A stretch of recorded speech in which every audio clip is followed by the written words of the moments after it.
3.3 major project 7, keep on moving. So for project 7 I've decided to go ahead and put together my final samples. These at the moment include sleeves, torsos and some bespoke performance pieces. The video that I'm now demonstrating is all about the sketchbook, which I normally do. So as we can see here, I always start off with an interrogation, mind map of ideas and so forth of where I'm going to move forward with the lines of inquiry. Most of the time this is from feedback that is being given by the previous tutorial. So at most of the stages in these projects I'm feeling that the flexible project plan I don't feel is working for me, but the mind mapping and interrogation of the work, particularly in 3.3, has been quite successful. So what I have done is attached a link of these mind maps to each stages of the flexible project plan, so that I know that I've kind of made further developments and so forth. So per usual, I've made clarification on my colour palette. The red is for the colour for dyslexia and the greys are to resonate the school jumper. So what I've been doing is I've been kind of pulling together the samples that I tried and tested in project 6, and I've been doing lots of note making and so forth on how these have been made. Pretty much most of the work I've been designing my own patterns and techniques. I've just used for most of the samples a tuck stitch method with an Aran yarn, which is giving me that hefty armour like chainmail finish. And what I've been doing here is I've been making relationships between the illustrative drawings from project 6 and then actually writing down the workings out of the patterns, how many rows, how many tuck stitches were hooked, how many of the split rings every 4 rows and so forth. So all of this has been documented. This is also for my own personal use for future reference. So I think this is kind of an ongoing learning process with the knitting machine, as we can see, making quite in-depth detailed notes. And I think attaching some of the samples is very important as well, in relation that everything is quite visual, everything is quite tactile. I was going to attach for the future some of the samples to mood boards and so forth, but I do kind of like working in the sketchbook. I have described it as a little bit of a Bible for me, which I will, I think, at some point maybe reevaluate some of the best bits of the sketchbooks and maybe put together mood boards and so forth of the work collated. But as of yet, I'm sure I will get to that point. Keeping in some of the previous works, early stages of experimentation, again, I want to be seen to be showing my ideas of development and moving forward and bringing back in some old ideas and areas, especially the techniques and the wearable mixed media, which has been very important for this project, because the final pieces will undergo some form of performance. And be used in performance with the body as a platform.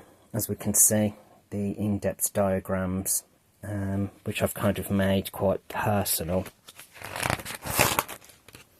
bringing working from project 2, as we can see.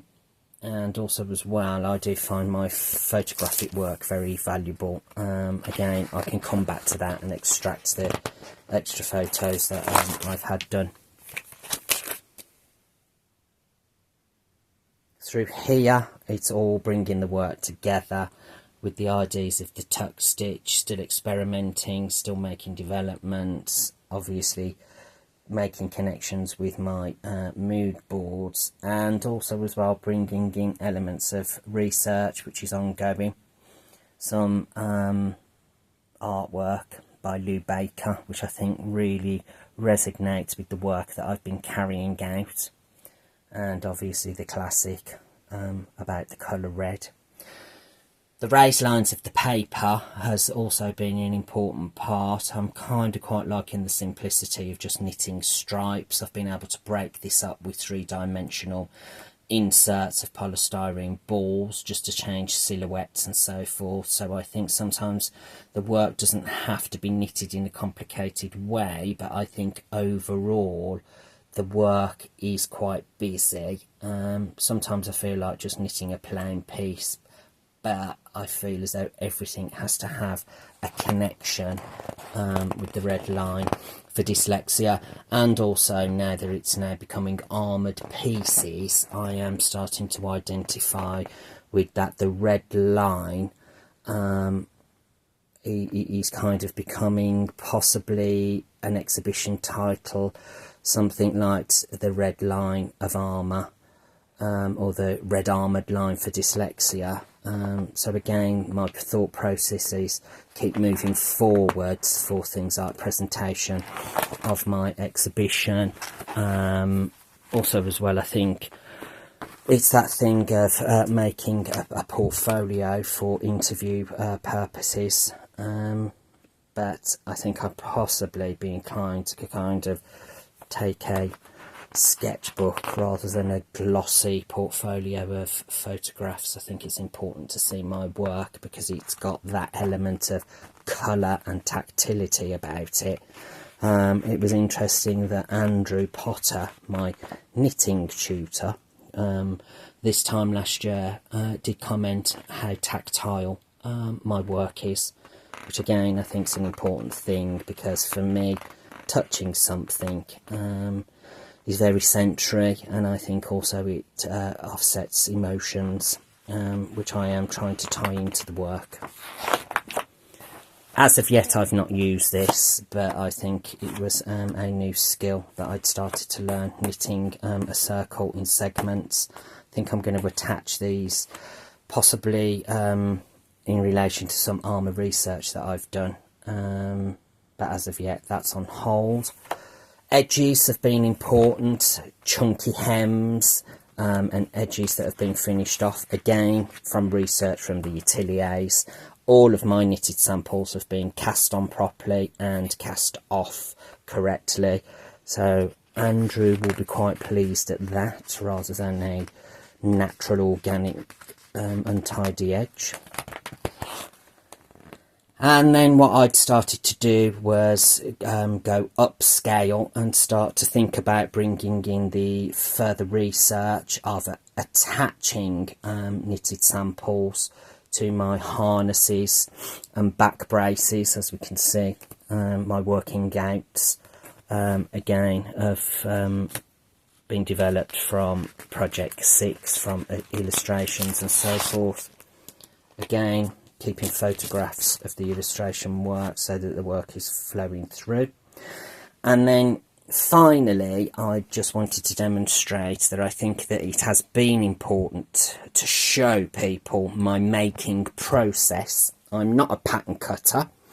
I've only been knitting with a knitting machine for 12 months, so that is an ongoing learning process. All of my sleeves have been lined with calico, and the reason why I used calico was research with Tom Brown.